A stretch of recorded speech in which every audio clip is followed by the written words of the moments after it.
A very good evening, everyone, and a warm welcome to today's session GRC Cybersecurity for Beginners. Everything you need to know. Proudly organized by TechDefenders, the cybersecurity expert.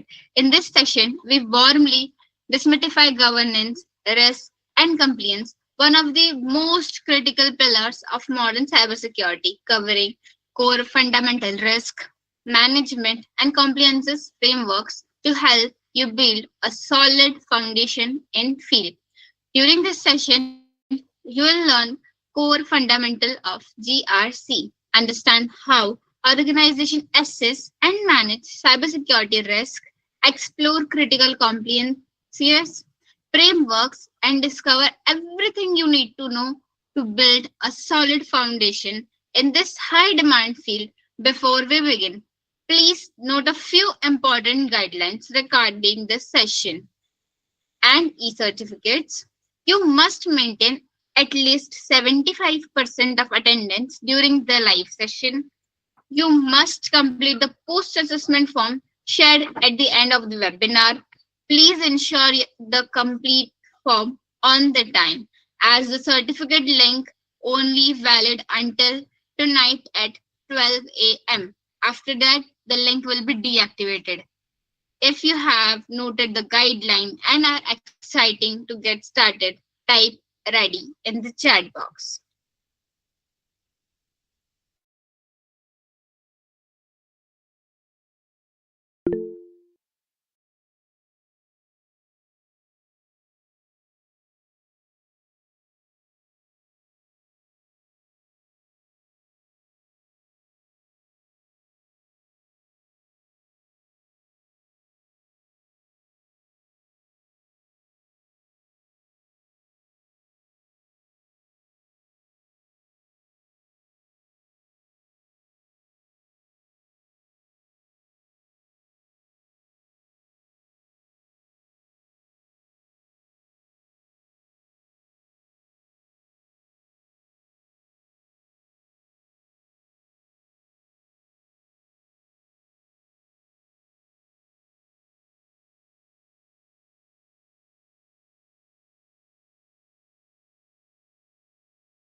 It is now my pleasure to introduce our esteemed speaker for today's session, Ms. Nishtha Thakkar.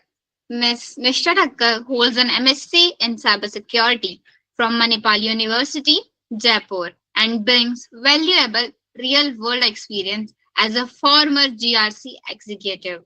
She is also an accomplished cybersecurity researcher and writer dedicated to simplifying complex security concepts and guiding emerging professionals in the industry. Today, she will guide us through the foundational principle of governance, risk, and compliances, explaining the critical role GRC plays in modern enterprises and demystifying everything you need to know to kickstart your journey in cybersecurity governance.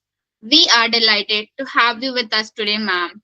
Without taking much of your valuable time, I would like to invite Ms. Nishtha Thakkar to kindly take over the session. Ma'am,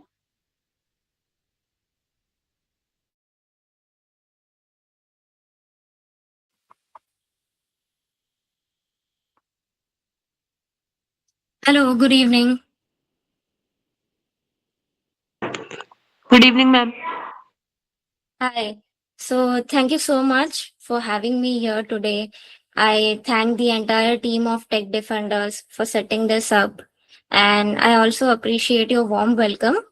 So, let's get started into today's session. So, before moving ahead, I want to ask you all that do you use Paytm? Yes, ma'am. Yes, ma'am. So, the Paytm payment gateway is PCI DSS certified. Now, that's a GRC outcome you interact with daily, but you might haven't noticed that it is PCI DSS certified, which is relatable to GRC. So, let me share my screen.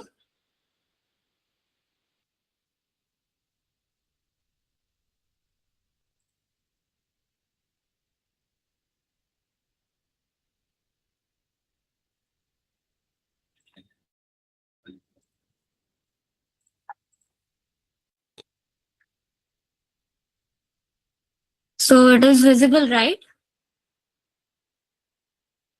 Yes. Yes, ma'am.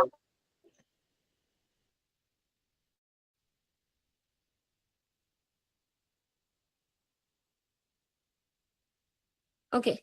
So, I want this session to be interactive. I'm not here to bore you with my knowledge. So, if you have any questions or you want to share something, please don't hesitate to unmute yourself.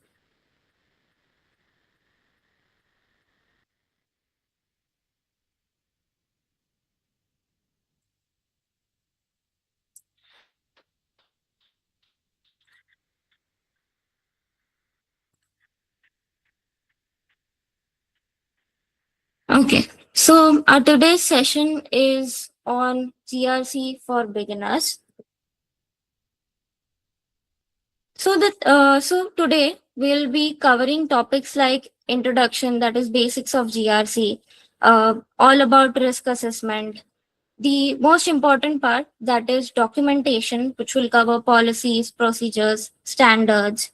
And moving forward, we will also talk about standards and frameworks like ISO 27001, NIST, GDPR, and DPDPA. And we will also look into how organizations actually implement these GRC practices, and also the career paths and certifications that you need in this field.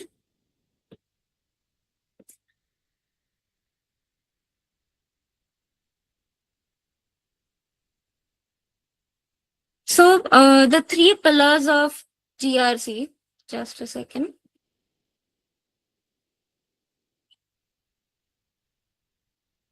So, talking about the three pillars of GRC, that is governance, risk, and compliance. So, governance is establishing corporate policies, rules, and structures. It is more about the structure of accountability and authority, like who does this and who is responsible for certain actions. Next, we have is risk. Now, risk is a probability of a threat happening. A threat can be a hacker, a malware, any sort of malware like a virus, a worm, or a Trojan horse. Or this threat can also include a human error. So, if this is exploited, this system weakness is exploited, it may result into financial loss, operational loss, or reputational damage. Uh, there is a procedure known as risk management. So, risk management is all about assessing and managing these risks. And one thing you need to remember is you cannot eliminate a risk completely. It can be brought down to an acceptable level, but cannot be eliminated completely. So the third one we have is compliance. So compliance means making sure that the organizations follow laws, regulations, industry standards, and its own internal policies. So for example, like you are driving a car. So the steering wheel is the governance. And when you are scanning for any risk, that is, you make sure that you do not hit any object or you do not hit any vehicle, that is risk management. When it comes to a seat belt, you ensure that you wear a seat belt because it is a law which is formulated by the government. If you don't follow this law, the police might charge you. Next, you might think that why GRC matters. So I always tell people that GRC is not about cleaning the mess after the fire has occurred. It's about making sure that the fire never starts. So that's the part I love about it, that you are not actually reacting with the incidents, you are preventing the ones that nobody will ever hear about. So the first one is avoiding fines and legal actions. So recently in 2025, TikTok was fined about a half a billion, and this was fined by GDPR for improper customer data transfer. Next is enable business. So many clients nowadays don't sign a contract unless and until they have a proof of certification like SOC 2 or ISO 27001. Uh, ISO 27001 is a certificate, but SOC 2 is more of a report. Then to build customer trust and to reduce the incident impact, GRC matters. Now, before moving into risk assessment, there are a few terminologies which I want you to be familiar with. So, the first thing about risk is you cannot manage what you haven't identified, or you cannot protect what you don't know. So, the first thing is the identification of a risk. Moving towards terminology, the first one is asset. Asset is something which is valuable to the organization. For example, customer data. So, if customer data is stolen and it is misused, it may cause reputational damage. Next one is threat. So, a threat is a potential danger, like a malware. The third one is likelihood. So, likelihood is a chance of something happening or how probable the risk will occur. For example, once a week or 5 times yearly. This is known as likelihood. And when we talk about impact, impact measures the potential consequences. So once you have figured out the likelihood and impact, you land on the treatment. That what are you actually going to do about the risk that you have identified? There are some other terms as well. The first one is inherent risk. So, inherent risk is the level of risk which is present before you apply any control. Now, you might be thinking what a control is. A control is basically a measure that is applied to reduce the risk. For example, if the customer data is not encrypted, you encrypt that data. So that encryption is a control. You applied certain control to reduce the risk. Moving forward, we have one more term as risk appetite. Now, risk appetite is the overall amount of and the type of risk an organization is willing to take. Third one is residual risk. Now, you have applied all the controls that were necessary. But as I said, that a risk cannot be completely eliminated. So the remaining risk after implementing the mitigation measures is known as the residual risk. And the last one, that is the tolerance. So risk tolerance is the maximum level of risk an organization is willing to take. So let's understand this with an example. Suppose there is a bank's server. Now, the bank server is an asset to that organization. Now it is holding all customer data that has no encryption. So that is inherent risk. That is no control applied. Then they say that their risk appetite is very low when it comes to data exposure. So they implement certain controls like they encrypt it, they add access controls. So this will bring down the amount of risk and the remaining risk will be the residual risk. Now, freshers usually get confused between the two terms, that is appetite and tolerance. So appetite is the company says that we are okay taking some risk to move forward, but not when it comes to security. And tolerance is actually about number, that the passwords must be changed every 90 days and not on the 91st day.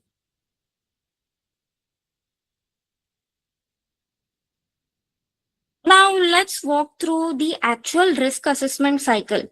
Now it mainly has 5 steps, and I want you to think of it like a loop and not a checklist.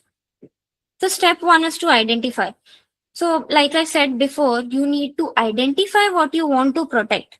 It may be your data, your systems, your people, or your processes. And you need to ask that what could actually threaten them. And you cannot skip this step, because everything after this depends on having a clear list of what you are protecting and what you are protected it from. So step 2 is to analyze. So for every risk you have identified, you ask two questions. One is that what's the likelihood this will actually happen? The second one is, if it does happen, what's the impact? Step 3 is to evaluate, or you can say prioritize. So this is usually where you will see a risk matrix. Now, risk matrix comes under the tools and techniques of how to manage these risks. So I'll show you the risk matrix. This is a 5 by 5 risk matrix, also known as an advanced matrix. There is also another risk matrix known as 3 by 3. So it has only 3 levels, that is high, medium, and low, but this one has 5. On this, you can see that on the y axis, we have written probability, that is likelihood. And on the x axis, we are measuring the impact. So when you want to calculate the score, you multiply these two.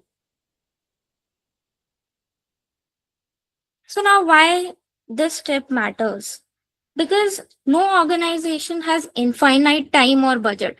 You need to know that which risk is highly critical and which risk should be tackled first. Then comes step 4. Now, this is treatment. Now you actually decide what to do with this risk. So for that, you have 4 options. One is to avoid, like you can simply stop doing the risky activity. Next is to mitigate it. So you can reduce the likelihood or impact through implementing certain controls. Third one is to transfer it. That is to shift the burden elsewhere through insurance or outsourcing. Like you can purchase a cybersecurity insurance, for example. And the fourth one is to accept. That is to acknowledge it, monitor it, and move on. Now, this usually makes sense for low level risk, which aren't worth the effort to fix. For example, you have a minor software bug which has low CVSS score. So, that risk can be accepted by the organization. The last step in this cycle is monitoring and reviewing. So, this is the step most people forget. And you need to understand that risks aren't static, they are dynamic, which means that they keep changing over time. A risk that was low 6 months ago might be high today because your business has changed or new threats occur daily. So, this isn't a one time exercise that you complete and you file away. You need to continuously monitor it.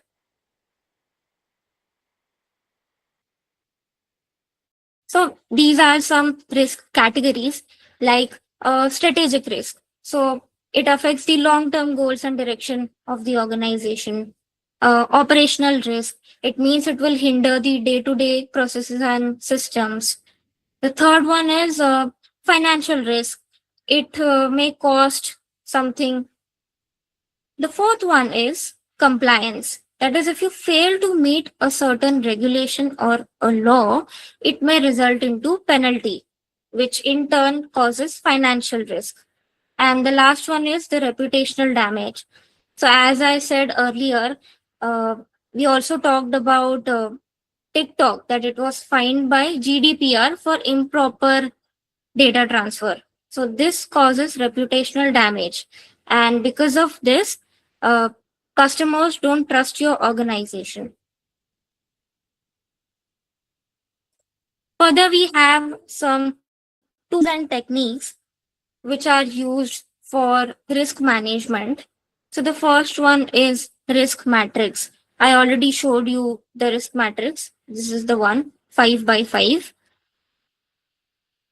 Next we have is a risk register. So let me explain this simply. Think of it as a single living spreadsheet or a database that is listing every risk that the organization has identified. And for each risk, it records things like what the risk is, who owns it, what the likelihood and impact scores are, and what treatment was chosen, and what the current status is. I have an example here. So I have listed only one risk, which is related to ISO 27001. You can see here there's a description of the risk. It says that unauthorized access to sensitive company information due to weak password practices. And we have assigned a risk ID. We have categorized this risk and we have given some likelihood and impact score. And based on that, the risk rating is calculated. Now, you also need to give this risk a responsibility to someone. There should be a risk owner. In this case, we have the IT manager. So mitigation strategies are also given here that you can implement multi-factor authentication. You can train the employees about password policies. How can you implement a strong password? And the current status of this risk, which is in progress. So for that, they have given a review date. Now, this review date is supposed to be in the future, that this is in progress. So this will be reviewed in near future, that is on 7th October 2026. So this was an example of a single risk. But organizations have a lot of risks which are listed in this document. And this document is very important when it comes to GRC practices. So third one we have is SWOT analysis. And you might have heard about this before, maybe in business or strategy classes. So SWOT stands for strength, weakness, opportunities, and threats. Now, it's not specifically built for risk management. It originally comes from business strategy, but it gets borrowed into GRC because of its two quadrants. That is the weakness part and the threats part, because it is highly related to GRC.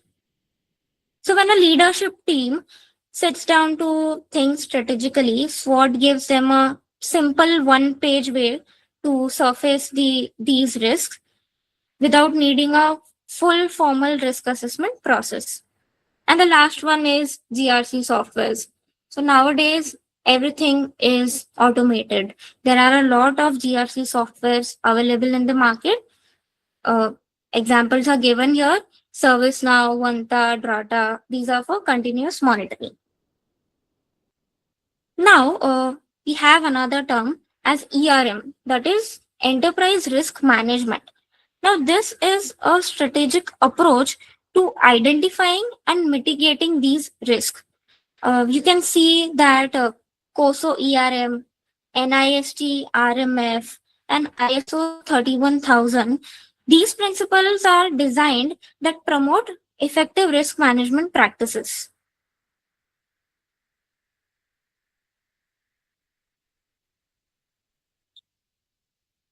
So let's get into the documentation part. Now, one thing you will quickly notice is GRC is all about documentation. If something isn't documented, auditors generally treat it as if it never happened. So that's why organizations maintain policies, procedures. I showed you a risk register, that is a part of documentation. They maintain incident reports, audit reports, training records, backup logs, and a lot of other documents as the evidence. So the first document we have is a policy. Now, a policy is a high level statement of rules, and this is approved by the leadership. The examples are information security policy, clear desk, clear screen policy, network security policy. So if I explain network security policy, it lists down how the organization network is separated, or what firewall is implemented, and what rules are actually implemented in that firewall, what is blocked, and which website is allowed. So followed by a standard. Now a standard is a published set of guidelines, controls, and the best practices which are established by some authoritative body. So it can be ISO. Now NIST is not a standard, but NIST SP 853 is a standard. Next we have is a procedure. So it is a step-by-step instructions to implement a policy. For example, let's look into access control procedure. You might have heard that the HR perform onboarding and offboarding practices. Onboarding is granting new hires system accesses, but this should be done using principle of least privilege. This means that only giving them the exact files they need for their job. When it comes to offboarding, revoking all system, email, and even the building access immediately when an employee leaves the company. So these things should be listed down in the access control procedure. Now, auditors usually question that show me your policy, show me this XYZ policy, and then show me evidence that you actually follow it. Now, a policy without an implemented procedure is just a document. And when we talk about a procedure without a policy has no authority behind it, because the policies are approved by the leadership. So documentation plays a major role in GRC. So now we will talk about certain standards and frameworks. First one we have is ISO 27001. Now, this is a standard which focuses on ISMS, that is Information Security Management System. Now, this is a structured and risk-based framework to protect the CIA triad. CIA triad is very well known in cybersecurity. Now, this standard follows a PDCA cycle, that is Plan, Do, Check, Act, and it is highly based on continuous improvement. So, the latest version of this certification is 2022, and the Annexure A contains about 93 controls, which are then subdivided into 4 categories that are organizational, people, physical, and technological. So, the earlier version, that was I think 2013, had 114 controls, but now it is brought down to 93. Now, this certification is widely used as B2B trust signal. That is, clients often require this certification before signing any contracts.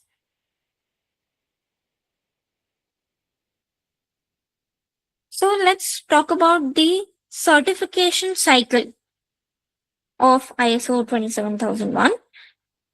The first phase is implementation. That is, you design and apply security policies, procedures that are tailored to your organization's risk profile. It is followed by the second step, that is internal audit. So, internal review to ensure that the ISMS meets all the standard requirements before involving any external auditor to the process. Then comes the main certification audit. So An accreditation certification body evaluates your ISMS, and if you are successful, the organization is issued a certificate which is valid for 3 years. Now, as I said, ISO 27001 is all about continuous improvement. So, the fourth step is surveillance audit. Now, it means that these audits, surveillance audits, are performed yearly after the certification is issued to the organization.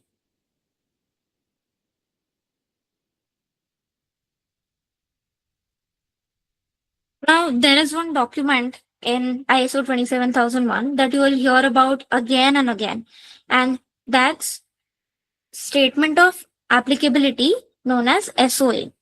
So, if you work on ISO 27001 implementation or audit, this document is almost impossible to avoid. So, what is this exactly? So, it majorly answers three questions. One is the annexure, which annexure controls apply to the organization, which controls don't apply, and why did we include or exclude them? A justification for our decision. So, for example, consider a software company that works in a remote mode and they have no physical office location.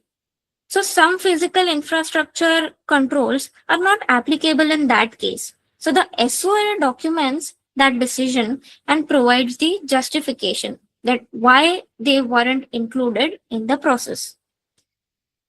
So this SOA is created after completing the risk assessment process because the selected controls should directly address the risk the organization has identified.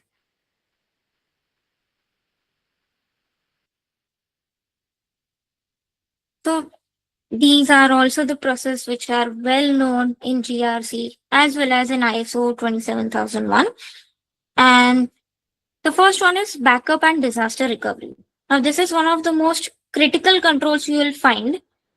So, organizations regularly back up critical data so that if systems fail or hardware is damaged or an ransomware encrypts files, operations can be restored with minimal downtime. But a backup is only useful if it can actually be restored, which is why organizations perform periodic restore testing as well. Next we have is BCP, Business Continuity Plan. So beyond this recovering these IT systems, it is important to ensure that critical business operations continue even during disruptions. So for example, now we know that Mumbai is facing waterlogging a lot and it is raining heavily. So in this situation, traveling to office becomes a bit difficult for the employees.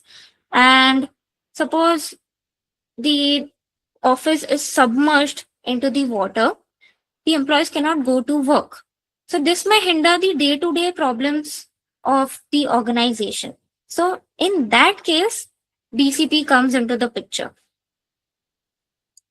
Then we have continuous improvement. One thing you'll notice that throughout this GRC, it is not a one time activity because risks change. As I said, risks are dynamic, threats evolve, and regulations also get updated. Also, the business also grows. So that's why GRC is built around continuous improvement rather than a one time compliance thing.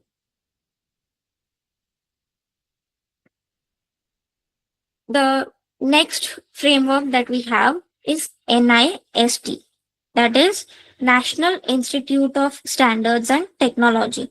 Now it has published a well-known framework as a CSF, known as CSF, that is Cybersecurity Framework, and it has some core functions which is referenced as govern, identity, protect, detect, respond, and recover. So this is not like a certification when we compare to ISO 27001. It is a flexible framework or a reference model, you can say, rather than an audit based certification. Third one that we have is GDPR. So this is a European based law. It is a privacy law and it is considered as a gold standard of privacy law globally.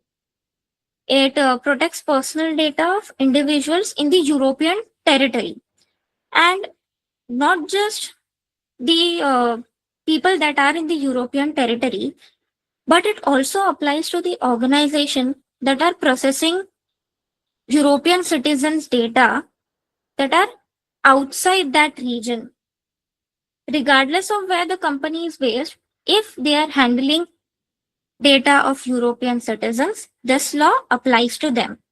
So there are certain terminologies in GDPR as well. The first one is the data subject. So data subject is the individual whose data is being processed. Next we have is the controller. The controller is the one who decides how and why data is processed. Next is the processor. Now, processor process the data on behalf of the controller. The fourth term is consent. That is right to access.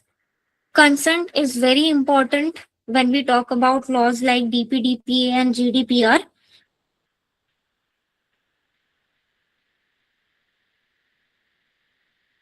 So the fourth framework, or you can say this is an act, that is DPDPA, Digital Personal Data Protection Act.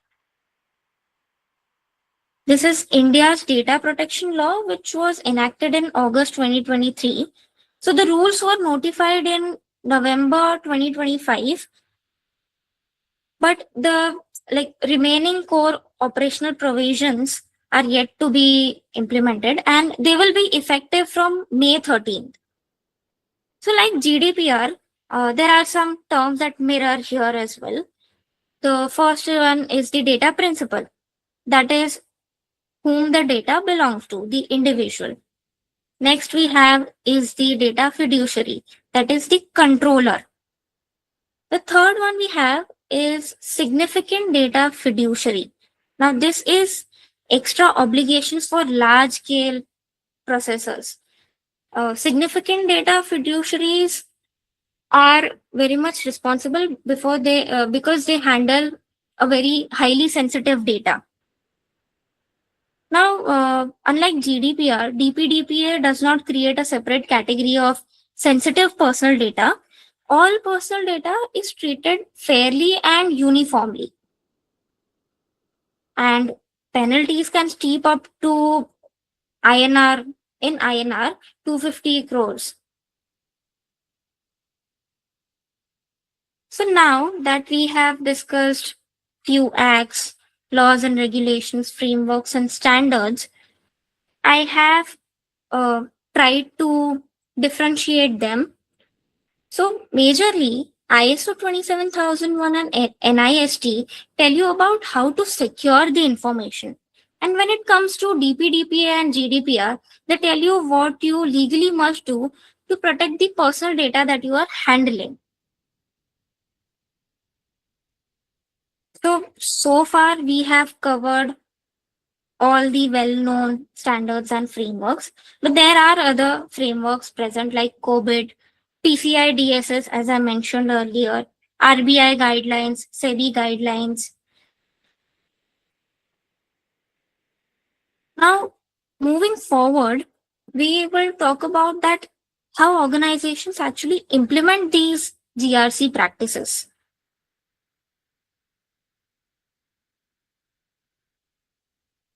So now on paper, it might look like a checklist, but it is not. It is a cycle. It is a loop. Firstly, it starts with the governance. So before anything else happens, someone has to own this. So this could be a dedicated GRC committee, a CISO of the organization, or the head of compliance. But someone needs to take the responsibility.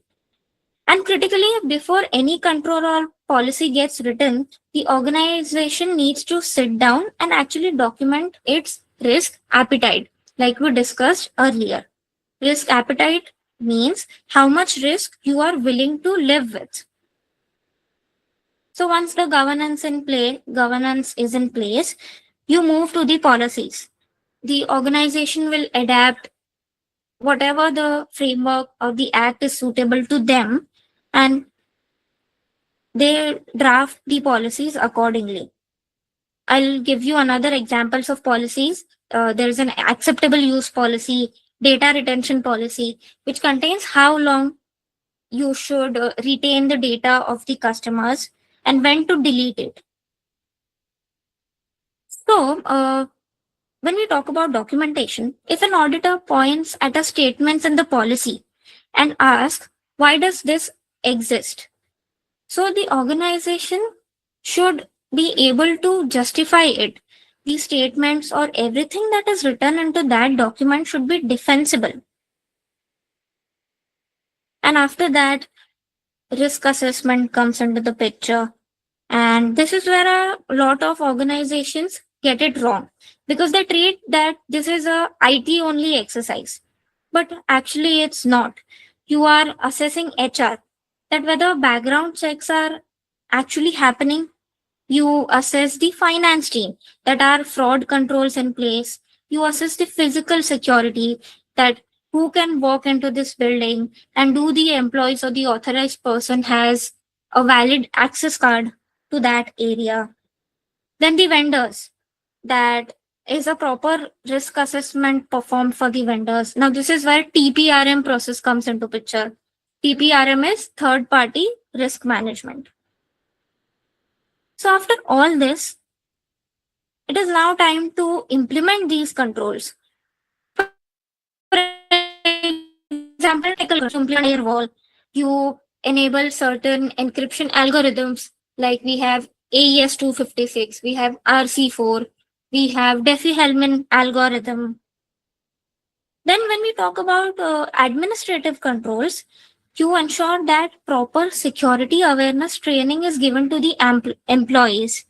And next we have is physical controls, that whether CCTV cameras or, as I mentioned, badge access is given, or whether the visitors are logged into a book near the reception area.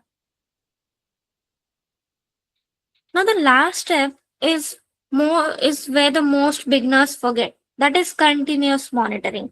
I have mentioned this a lot of times that GRC is all about continuous monitoring. This isn't a once a year activity. There are some matrices used like KPIs. Organizations maintain KPIs, that is key performance indicators, which show the percentage of employees who completed security training on time. And they can be reviewed monthly or at least quarterly, but not yearly. Then we also have key risk indicators, KRI. So all of this is a groundwork, that is what actually makes you ready for external audits and certification. Now, the smart organizations run an internal mock audit first, like a gap assessment, so that there are no surprises ahead. So they gather all the evidences, logs, screenshots before the real auditor shows up. And finally, all of these needs to go to the leadership board. The leadership board should approve all of these processes. And again, this is a loop. The governance sets the direction, risk assessments and policies define the rules, and controls, vendor management put these rules into action, followed by continuous monitoring and then auditing. So far we have discussed a lot about GRC. We also discussed risk assessment processes, different types of risk. We also discussed how these practices are actually implemented in the organization. And now let's talk about the most important part, the common career paths that you can choose. So for entry level, GRC analyst, L1 position, a compliance analyst.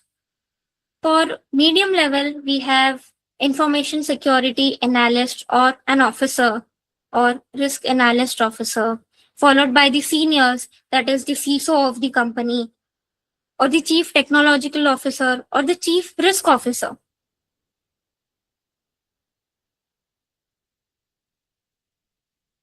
So this is the part where most freshers are highly interested in, that is the certifications. So I have listed down a few certifications with their level that you can prepare for, starting from CC, that is certified in cybersecurity. Then we come to SC, which is provided by the Microsoft. Now SC also provide SC 400. That is an earlier version. They also have a latest version as 401 and SC 300. You can also focus on CompTIA security, and high level certifications are CISSP, CISM, all of that. Now, one tip I will give you is that you don't have to do all of these certifications. You should pick one that is aligned to your direction, and then you can build from there. Now, we also question that are certifications actually necessary? So, in my opinion, certifications, yes, they are necessary. HR do prioritize people who are certified. You have to get certified right now or in the near future. But certifications are important to grow in this field, in the entire cybersecurity field. Client. So it doesn't make any big challenge related to poor communication to GRC, right? Yeah, because see, at the end, in cybersecurity, you require manual intervention. You cannot leave everything on AI or tools because they cannot make decisions that you can make. Okay, good.